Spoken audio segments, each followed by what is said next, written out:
नमस्कार, जय हिंद। 1857 का स्वतंत्र समर भाग 3। नाना साहब और लक्ष्मीबाई।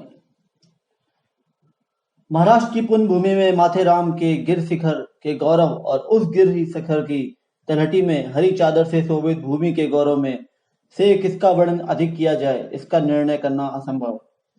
इस शानदार माथेरान की देखरेख में और इस सुंदर भूमि की गोद में वेणु नामक एक छोटा सा गांव अपनी सहज सुंदरता से पहले से ही सुंदर उस प्रदेश को और अधिक सुंदर बना रहा था। वेणु ग्राम में जो कुलीन एवं सदाचार संपन्न परिवार थे, उनमें माधव राव नारायण का परिवार मुख्य रूप से गिना जा सकता था। माधवराव नारायण और उनकी सुशील भार्या गंगाबाई को जोड़ा गृह दरिद्रता से पीड़ित होकर भी परस्पर प्रेम के सुख में स्वयं को भगवान समझता था। उस पवित्र परिवार के उस छोटे से घर में सन 1824 में सबके मन और बदन उस समय उल्लास से खिल उठे जब साध्वी गंगाबाई ने पुत्र को जन्म दिया। वह सतपुत्र और कोई नहीं, श्रीमंत नाना साहब पेशवा ही थे, जिनके नाम से अत्याचारी राजाओं की देह कांपने लगती थी और जिन्होंने स्वराज और स्वतंत्रता के लिए मर मिटने वालों में अपना नाम अजर अमर किया। जिस दिन भाग्यशाली बालक जन्मा, वह दिन कौन सा था, इसकी भी इतिहास को जानकारी नहीं। जिस दिन की जयंती मनानी चाहिए, उस दिन की स्मृति इतिहास में ना हो, ये बात कितनी उद्वेगकारी है। ऐसे दिन राष्ट्र के इतिहास में बहुत अधिक नहीं होते। हिंदुस्तान में गुलामी के गोबर में सड़ते हुए गोबर के कीड़ों को जन्म देने वाले दिन लाखों उदय या अस्त होते हैं, परंतु अपनी ईश्वर दत्त स्वतंत्रता और स्वराज का अपहरण करने वाले का रक्त प्राशन करने के लिए तृषित मानधन नाना साहब को जन्म देने वाले दिन शताब्दियों में एक दो ही होंगे। ऐसे अलभ्य दिन की ये अवमानना देखकर परमेश्वर ऐसे अपात्र को फिर से दान नहीं करेगा। इसकी लज्जा महाराष्ट्र तुझको होनी चाहिए, जिसने तेरे लिए और तेरे सम्मान के लिए रणांगण में अपना रक्त उड़ेला, उसकी जन्म तिथि तुम्हें ज्ञात न हो, और हाय हाय इसकी पुण्य मृत्यु तिथि भी तुझे ज्ञात ना हो। तेरे स्वाभिमानी पुत्र कब जन्मे, ये तुझे ज्ञात ना हो, और तेरे ही विश्वासघात के कारण कब मरे, ये भी तुझे ज्ञात ना हो। इस अक्षम्य कृतघ्नता के लिए तुम्हारे लिए गुलामी की बेड़ियों का दंड ही उचित है, और वही तुम भोग रहे हो। ये गुलामी की बेड़ी 8 लाख रुपयों में पहली बार खरीदने वाले कुल कलंकी अंतिम रावणबाजी पुणे की राजगद्दी से उतरकर भागीरथी के तीर पर उसी समय आए थे। उनके साथ ही महाराष्ट्र से बहुत से परिवार भी आए थे, और ये सुनकर कि उन सब परिवारों का योगक्षेम अपनी पेंशन से उत्तम रीति से करने की उदारता उनमें है, अनेक परिवार भी उनके आश्रम में आकर रहने लगे। माधवराव नारायण भी इन्हीं लोगों के साथ सन 1827 में ब्रह्मवर्त में रावबाजी के आश्रम में रहने परिवार चले गए। वहां रावबाजी की माधवराव के पुत्र से बहुत ही ममता हो गई। सारे दरबार में नाना साहब छोटे बड़े सबके आनंद विधान हो गए। उनके बाल तेज को देखकर रावबाजी इतने चकित हो गए कि माधवराव उनके सगोत्री हैं, ये ज्ञात होते ही उन्होंने नाना साहब को 7 जून 1827 को दत्तक के रूप में ग्रहण कर लिया। उस समय नाना साहब की आयु केवल 2.5 वर्ष की थी। इस तरह वेणु ग्राम में जन्मा ये बालक अपने पूर्व संचित पुण्य अंश के कारण महाराष्ट्र राज्य की अधिपति की गद्दी का वारिस हो गया। पेशवा की गद्दी का वारिस होना महाभाग की बात है, परंतु ए तेजस्वी राजकुमार, उस भाग के साथ ही आने वाला उत्तरदायित्व भी तुम्हें स्मरण है कि नहीं? पेशवाओं की गद्दी प्राप्त करना कोई समान बात नहीं। इस पर बाजीराव बैठे थे, इसने पानीपत की लड़ाइयां लड़ी, इसने बड़गांव की संधि, और सबसे विशेष महत्व की बात यह है कि सबसे शीघ्र ही अपवित्र स्पर्श से इसके भ्रष्ट होने का अवसर आने वाला है या आ ही गया है। यह सब तुझे मालूम है या नहीं? गद्दी का वारिस होने का अर्थ होता है उसके संरक्षण और सम्मान की रक्षा करना। फिर पेशवाओं की इस गद्दी के सम्मान की रक्षा करेगा या नहीं? या तो विजय का मुकुट इस गद्दी के सिर पर रखना पड़ेगा, अन्यथा चितूर की माननी की तरह दीप्त चिता में जलना होगा। इसके सिवाय पेशवा की गद्दी का सम्मान तीसरे किसी उपाय से नहीं होगा। हे तेजस्वी राजकुमार, ये दायित्व ध्यान में रखकर तू महाराष्ट्र की गद्दी पर सुख से बैठ। पेशवा की गद्दी शरणागत हुई, ये सुनने का अवसर तेरे बाप के कारण आने से सब वो लज्जा की कालिमा छा गई थी, और सबकी इच्छा थी कि पेशवा की गद्दी का अंत होना ही है, तो उसके प्रारंभ जैसा उज्जवल हो। मरना हो तो मारते मारते मरे। बालाजी विश्वनाथ जिस गद्दी पर पहला पेशवा था, उस गद्दी का अंतिम पेशवा श्रीमंत नाना साहब था। यह अभिमान पूर्वक इतिहास को कहा जा सके, इसलिए हे राज तेजयुक्त बालक, तो महाराष्ट्र की पेशवाई गद्दी पर चिरकाल विराजमान हो। इसी समय श्री क्षेत्र काशी में मनोपंत तांबे और उनकी सुशील पत्नी भागीरथी चिमड़ा जी अप्पा साहब पेशवा के आश्रम में रहते थे। इस दंपति को अपना नाम इतिहास में अजर अमर होने वाला था, लेकिन हिंदुस्तान के हाथ में दामिनी सी दमकने वाली खड़क जैसी कन्या को जन्म देने का सौभाग्य उसे प्राप्त है। उस समय उस दंपति को यह शायद ज्ञात ही नहीं होगा। 19 नवंबर 1835 को उपर्युक्त दंपति की गोद में महारानी लक्ष्मीबाई साहब ने जन्म पाया। उस 100 सालिनी का बचपन का नाम मनुबाई था। इस सुलक्षणी कन्या का जन्म हुए 3-4 वर्ष बीतते ना बीतते सारा परिवार काशी छोड़ बाजीराव के उदार आश्रय में ब्रह्मवर्त आ गया, और वहां लक्ष्मीबाई और नाना साहब के मेल से रत्न और कांचन का जो संयोग बना, उसे देखकर किसे आनंद ना हुआ होगा। आगे चलकर अपने स्वधर्म एवं स्वराज के लिए तलवारें कैसे चलानी है, इसका प्रशिक्षण लेते हुए सत्रशाला में राजपूत नाना साहब एवं मनोहारिणी छबीली लक्ष्मीबाई को साथ साथ खेलते देखकर किन नेत्रों को हर्ष नहीं हुआ होगा। मनुष्य की शक्ति कितनी मर्यादित है। जिस समय राजपुत्र नाना और छबीली लक्ष्मी तलवार का खेल एक साथ सीखते थे, उस समय लोगों को उन अद्वितीय बच्चों का भावी दिव्यत्व नहीं दिखा, और अब जब वह दिव्यत्व उन्हें दिखता है, तब उनकी वह भूतकालीन बाल लीलाएं नहीं दिखती। लेकिन मनुष्य के चर्म चक्षु की वह अदूर दृष्टि दूर करने को यदि कल्पना का चश्मा मिले, तो भूतकाल की वह बाल लीला हम सहज ही देख सकेंगे। श्रीमंत नाना साहब और उनके बंधुराव साहब जब अपने शिक्षक के पास विद्याभ्यास कर रहे थे, तब ये तेजस्विनी छबीली भी अटक अटक कर पढ़ना सीख रही थी। हाथी के हौदे में नाना साहब बैठे हैं, और ये चपल कुंवारी मुझे ऊपर लो ना लाड़ में ऐसा हट कर रही है। एक घोड़े पर नाना बैठे हैं और दूसरे पर बैठकर ये मूर्त लक्ष्मी कब आती है, इसकी प्रतीक्षा में लगाम खींचे खड़े हैं। तभी कमर में तलवार लटकी हुई वायु के कोमल झोंके से जिसके घुंघराले केश किंचित मात्र हिल रहे हैं, और जिसकी गौर तनु उन्मत्त घोड़े को नियंत्रण में रखने के श्रम से गुलाबी हो गई है, ऐसी छबीली अपने घोड़े पर साथ आते ही दोनों ही दौड़ते निकल जाते हैं। नाना की आयु लगभग 18 और छबीली की 7 वर्ष के आसपास थी। 7वें वर्ष की भावी धर्म युद्ध के इन दो प्रमुख योद्धाओं की कवायद प्रारंभ हुई। ये कितने मनोरम बात है। इन दो मानवीय रत्नों का तब से एक दूसरे पर बहुत प्रेम था। इन दो भाई बहनों की यमद्वितीया के दिन भाई दूज होती थी। सुंदर सतेज मनोहारी छबीली हाथ में सोने का दीप लेकर उस तरुण राजकुमार की आरती उतारती थी। सन 1842 में छबीली का झांसी के महाराज गंगाधर राव बाबा साहब से विवाह हुआ, और वह झांसी की महारानी लक्ष्मीबाई बनी। महारानी लक्ष्मीबाई झांसी में अपने पति सहित लोकप्रिय हो ही रही थी कि सन 1849 में बाजीराव साहब का देहांत हो गया। बाजीराव साहब की मृत्यु के लिए एक बूंद आंसू भी नहीं बहाना है, क्योंकि सन 1818 में स्वयं का राज्य बेचकर इस कुल कलंकी ने दूसरे राज को डुबोने में अंग्रेजों की सहायता की। अपनी 8 लाख की पेंशन में से बहुत सारा धन बचाया था। अफगानिस्तान की लड़ाई में जब अंग्रेजों को धन की भारी टूट पड़ी, तब बाजीराव ने अपनी बचत में से 5 लाख रुपए अंग्रेजों को भेजे।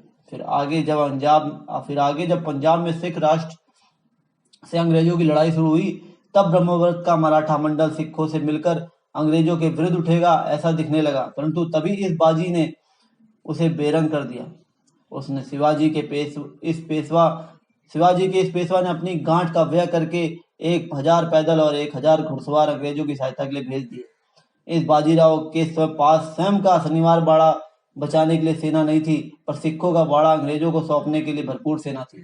हाय रे राष्ट्र, मराठे सिखों का राज लेंगे और सिख मराठों का राज लेंगे। किस कारण से?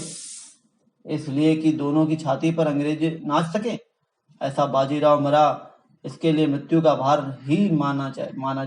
बाजीराव ने मृत्यु पूर्व ही मृत्यु पत्र लिखकर श्रीमंत नाना साहब को पेशवाई के सारे अधिकार और अपने वारिसदारी के सारे हक सौंप दिए थे, परंतु बाजीराव के मरने का समाचार मिलते ही अंग्रेज सरकार ने घोषित किया कि नाना साहब को 8 लाख रुपयों की पेंशन पर किसी भी तरह का अधिकार नहीं है।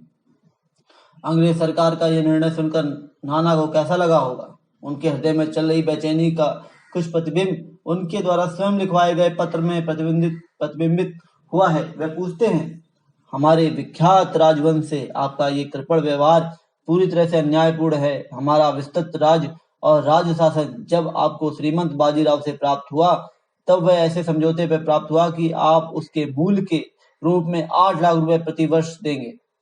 ये पेंशन यदि हमेशा रहने वाली नहीं है, तो इस पेंशन के लिए दिया हुआ राज हमेशा आपके पास कैसे रहेगा। उस समझौते की एक शर्त तो तोड़ी जाए और दूसरी बनी रहे, यह अनुचित है। बाद में ऐसा जो कहा जा रहा था कि आप दत्तक पुत्र हैं, इसलिए आपका हक नहीं बनता, उसके संबंध में साफ साफ और तर्कसंगत निवेदन करने के बाद श्रीमंत नाना साहब कहते हैं, श्रीमंत बाजीराव साहब ने अपनी पेंशन में मितव्ययिता से कुछ राशि बचाई, इसलिए अब पेंशन चालू रखने का कोई कारण नहीं। ऐसा कि यदि कंपनी कहती है तो इस तर्क का सारे इतिहास में उदाहरण मिलना कठिन होगा। ये पेंशन जो दी गई वह समझौते की शर्त के रूप में दी गई। उस समझौते में बाजीराव उस पेंशन को किस तरह व्यय करें, उस शर्त में क्या यह भी तय किया गया था दिए हुए राज के लिए ये पेंशन मिलती है, उसे कैसे व्यय करना है, ये कहने का इस जगत में किसी को भी तनिक भी अधिकार नहीं है। इतना ही नहीं, अपितु श्रीमंत बाजीराव उस पेंशन की सारी राशि यदि बचाते तो भी वैसा करने में वे पूरी तरह स्वतंत्र थे। कंपनी से मैं ये पूछना चाहता हूँ कि उनके कर्मचारियों की पेंशन का व्यय किस तरह होता है, क्या उसकी जांच करने का अधिकार उसे है। कोई भी पेंशन भोगी कितना खर्च करता है, क्या बचाता है, वह स्वयं उनके नौकरों से भी पूछना संभव है क्या। परंतु जो प्रश्न नौकरों से भी नहीं पूछा जा सकता, वह एक विख्यात राजवंश के अधिपति से पूछा जा रहा है। ये आवेदन लेकर नाना के विश्वास पात्र वकील अजीमुल्ला खान विलायत गए। इस सन 1857 की क्रांति युद्ध में जो महत्व के पात्र हैं, उनमें अजीमुल्ला खान का नाम स्मरणीय है। अजीमुल्ला खान पहले बहुत निर्धन होते हुए भी अपने बुद्धिबल से अपनी उन्नति कर नाना के एक निष्ठ वकील हो गए थे। वे पहले एक अंग्रेज के यहाँ घरेलू नौकर थे। उस अति समान नौकरी में भी अपनी महत्वाकांक्षा न छोड़ते हुए वहां उन्होंने अंग्रेजी और फ्रेंच भाषा का अच्छा परिचय प्राप्त किया। ये 2 भाषाएं अच्छी तरह सीख लेने पर उन्होंने कानपुर के एक स्कूल में शेष अध्ययन किया और थोड़े ही दिनों में वहां की सरकारी पाठशाला में शिक्षक हो गए। उनकी बुद्धिमत्ता की कीर्ति नाना साहब के कानों में पड़ते ही उन्होंने उन्हें अपने दरबार में रख लिया। नाना साहब की सारी व्यवस्था में अजीमुल्ला खान का स्थान महत्वपूर्ण था। सन 1854 में अजीमुल्ला खान इंग्लैंड गए। अंग्रेजी रीति रिवाजों की संपूर्ण जानकारी होने से लंदन के लोगों में वे बहुत प्रिय हो गए। अपनी आकर्षक और मीठी वाणी, अपने शारीरिक तेज एवं अपनी असीम उदारता के कारण अजीमुल्ला अनेक अंग्रेजी ललनाओं के गले का हार बन गए। लंदन के सार्वजनिक बगीचों में या ब्राइटन के समुद्री किनारों पर रत्न जड़ित पोशाक में इस भारतीय राजा को देखने आंग नर नारियों की भीड़ इकट्ठा होती थी। कुछ अंग्रेज युवतियां तो अजीमुल्ला पर इतनी लट्टू हो गई थी कि उनके वापस हिंदुस्तान आ जाने पर भी उन्हें अत्यंत आदर और प्रेम की भाषा में लिखे उनके प्रेम पत्र आते थे। हैवलॉक की सेना ने जब ब्रह्मवर्त जीता, तब उसे इंग्लैंड की अनेक भद्र महिलाओं द्वारा अपने प्रिय अजीमुल्ला खान को भेजे हुए पत्र देखने को मिले। अजीमुल्ला खान के प्रति महिलाओं के मन आकर्षित हो गए थे, तो भी ईस्ट इंडिया कंपनी का मन उसकी ओर आकर्षित ना हुआ। उसने अनेक दिन चक्कर लगवा कर उन्हें साफ जवाब दिया कि गवर्नर जनरल द्वारा किया गया फैसला हमको पूरी तरह मान्य है और इसलिए बाजीराव के दत्तक का उनकी पेंशन पर किसी तरह का अधिकार शेष नहीं रहता। इस तरह मुख्य कार्य के संबंध में निराश हो जाने पर अजीमुल्ला खान इंग्लैंड छोड़कर हिंदुस्तान की ओर आने के लिए फ्रांस के रास्ते निकले। हम उन्हें यात्रा में ही छोड़कर ये देखें कि नाना साहब उस समय क्या कर रहे थे। श्रीमंत नाना साहब पेशवा के जीवन की विस्तृत जानकारी प्रकाशित करने का सुअवसर महाराष्ट्र के इतिहास के भाग में है क्या? वह अवसर अब आएगा, तब आएगा, पर अभी उनके संबंध में जो भी जानकारी मिली है, यद्यपि वह उनके शत्रुओं की ओर से प्राप्त हुई है, तब भी उसका संकलन करके रखना बुरा न होगा। श्रीमंत के बचपन की थोड़ी बहुत जानकारी ऊपर दी जा चुकी है। ब्रह्मवर्त एक छोटा था परंतु ठाठदार नगर था। नगर से लगा हुआ भागीरथी का पाठ था। सुंदर घाट, अनेक देवालय और नाना भूषणों से मंडित वहां आने वाले नर नारियों के समूह की शोभा से वे ब्रह्मवर्त नगर और वह भागीरथी का पाठ बहुत सुंदर लगता था। श्रीमंत का बाड़ा बहुत विस्तीर्ण और उत्तम साज सामान से सुशोभित था। अलग अलग रंग की मूल्यवान दरियों और गलीचों से उस बाड़े के दीवान सजे हुए थे। यूरोपियन कारीगरी का भिन्न भिन्न रंगों में कांच का सामान, मोमबत्तियों के बड़े बड़े दर्पण, हाथी दांत और सोने से निर्मित रत्न जड़ित नक्काशी के काम, संक्षेप में हिंदुस्तान के राजमहलों में दिखने वाली सब प्रकार की कमनीयता श्रीमंत के उस दीवान खान में दिखती थी। घोड़ों और ऊंट के सारे उड़ावन चांदी के होते थे। श्रीमंत को घोड़ों का बहुत शौक था और उत्तर हिंदुस्तान में उनकी अश्वविद्या की बड़ी धूम थी। उनकी घुड़साल उत्तम और होशियार घोड़ों से हमेशा भरी रहती थी।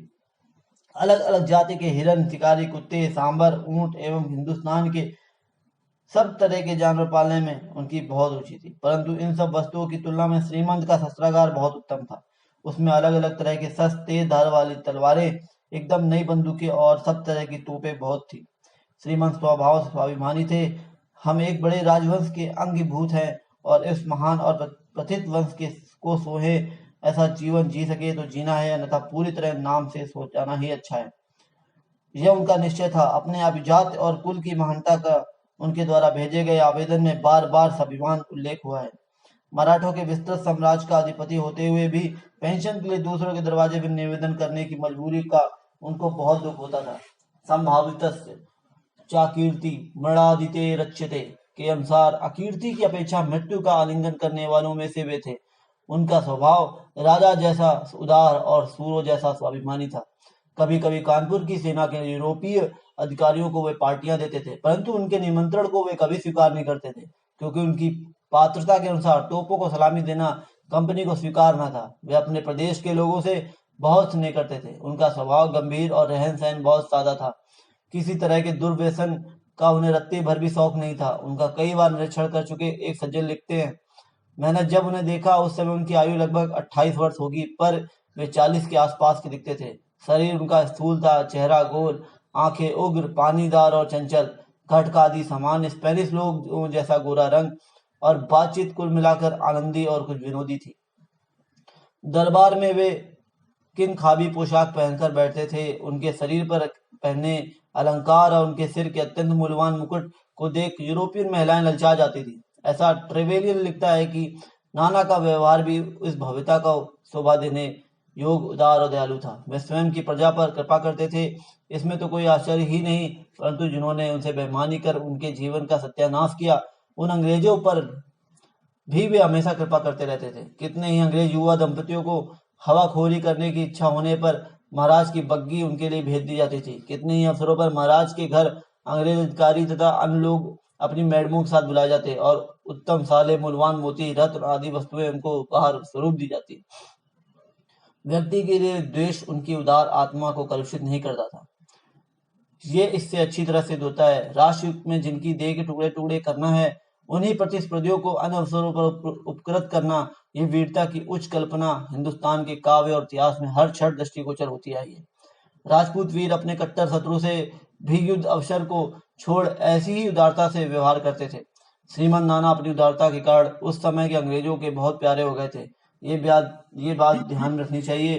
श्रीमंत नाना के आतिथ्य सत्कार का जब तक आनंद ले रहे थे, तब तक अंग्रेज अधिकारियों और मैडमों के वे गले का हार बने हुए थे, परंतु कानपुर के रण मैदान में स्वराज के लिए और स्वधर्म के लिए उनके द्वारा तलवार उठाए जाते ही उन पर दो शब्दों और निम्न स्तर की गालियों की बौछार शुरू हो गई।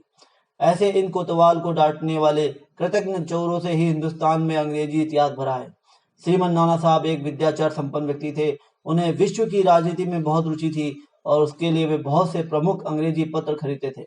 हर रोज दैनिक पत्र आते ही महाराज वह सब पढ़वा लेते थे। इस काम के लिए मिस्टर टॉड नामक एक अंग्रेज नियुक्त था। वे प्रोफेसर भी कानपुर के कत्लेआम में मारे गए। इंग्लैंड और हिंदुस्तान में अंग्रेजों की राजनीति पर नाना बहुत बारीकी से चर्चा किया करते थे।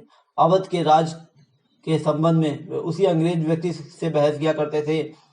श्रीमंत नाना साहब पेशवा के व्यक्तित्व से संबंधित चरित्र की ऊपर दी हुई जानकारी उनके ही शत्रुओं के इतिहास से शब्दशः ली जाने के कारण एक बात समझ लेनी चाहिए, वह यह कि उस जानकारी में यदि सद्गुणों का वर्णन है तो वह बहुतायत से सत्य होना चाहिए, क्योंकि अंग्रेजों जैसा दीर्घद्वेषी शत्रु नाना जैसे कट्टर प्रतिद्वंदी का सद्गुण व्यवस्था से ही किंचित मात्र देगा। ऐसी स्थिति में उपर्युक्त वर्णन श्रीपड़ श्रीमंत के लिए मन में आदर हिलोरे मारता है।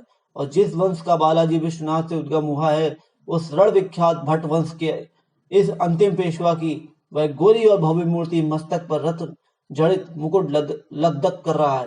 कांतिमान देह पर किनखाबी पोशाक पहनी है, सतेज और चपल नेत्रों में मान भंग से उत्पन्न गुस्से की लालिमा है। कमर में 3 लाख रुपयों की तलवार लटकी हुई है और स्वराज एवं स्वधर्म को प्रतिशोध लेने के लिए गुस्से की ज्वाला जिसकी देह से और पानीदार तलवार जिसकी म्यान से बाहर कूदने को तैयार है, उस अंतिम पेशवा को प्रणाम करने के लिए मस्तक नत होने लगता है। अंत में अंग्रेजों का अंतिम उत्तर आया कि आपका बाजीराव की पेंशन पर तिनके बराबर भी अधिकार नहीं था। इतना ही नहीं, आपका ब्रह्मवर्त की ओर से प्रदेश पर स्थापित स्वतंत्र शासक का अधिकार भी अब आपको नहीं मिलेगा। ऐसा अंतिम उत्तर अंग्रेजों की ओर से नाना को आया और हम जो कर रहे हैं वही न्याय है, यह भी कहा गया। न्याय? अब ये न्याय या अन्याय, इसका ठीक ठीक उत्तर देने का कष्ट अंग्रेज सरकार को उठाने की आवश्यकता नहीं है। उधर कानपुर के मैदान पर जल्दी ही इस प्रश्न का यथार्थ निर्णय करने की जंगी तैयारी शुरू हो चुकी थी। और मराठों के हृदय को दुखाना न्याय है या न्याय, इसकी पूरी चर्चा अब वही होगी। अंग्रेजों के कटे सिर, उनकी कटी हुई गर्दनें, चीरे हुए शरीर और बहने वाले रक्त का लाल लाल नाला, ये सब इस प्रश्न की यथा योग्य चर्चा करेंगे। और इस चर्चा की शांति से सुन कानपुर के कुएं पर बैठे गिद्ध इस प्रश्न का निश्चित उत्तर देंगे कि वह न्याय था या अन्याय। नाना के घर ऐसे विशाल समारोह को तैयारी शुरू हुई तो उधर उनकी बहना छबीली भी शांत नहीं बैठी है। उसके भी सामने न्याय या अन्याय यही प्रश्न आ पड़ा। सन 1853 में उसकी पति अचानक परलोक सिधार गए और उसके दत्तक प्रिय पुत्र दामोदर को उत्तराधिकारी के अधिकार न देते हुए अंग्रेज सरकार ने झांसी अधिकृत कर ली। परंतु ऐसी चिट्ठी पत्री से अधिकृत होने वाली वह रियासत नहीं थी। उस झांसी की रियासत पर नागपुर की माका का राज नहीं था, वह तो नाना की छबीली बहन महारानी लक्ष्मीबाई राज कर रही थी। वैसे अधिग्रहण की क्या परवाह करे। अंग्रेजों का ये कुटिल और जल्लाधिकृत देखकर दुख, अपमान, मान भंग के बादलों की गड़गड़ाहट होने लगी। उनमें से झांसी की उस चपला ने कड़कड़ाहट की, अपनी झांसी मैं नहीं दूंगी, अपनी झांसी मैं नहीं दूंगी। जिसमें हिम्मत हो वो लेकर देखे। नमस्कार, जय हिंद।